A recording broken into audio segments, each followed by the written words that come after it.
Bir, biz Şabran rayonunun Çuxurazəmi Sovetlikdir, Çuxurazəmi kəndi. Ətraf kəndlər var da, Qərbilik, Cora, Qızılqazma, Zöhrəb kənd.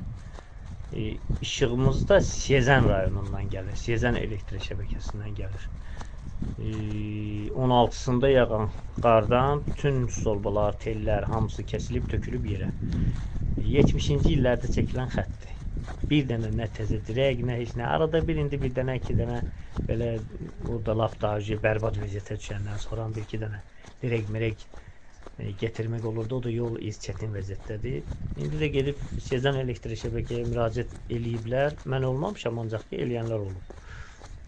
Deyir ki, bizim nə dirəyimiz var, nə də ki, ora kömək. Hələ belə 2 nəfər adam göndərirlər, o da bəlkə 100-ə yaxın stolba yerdədir. 2 nəfər adam onun ötəsinə gəlib, bütün izolyatorlar deyir, izolyatorlar hamısı yıxılıb, stolbalar sınıb, tellər kəsilib, dirəklər pis vəziyyətdə.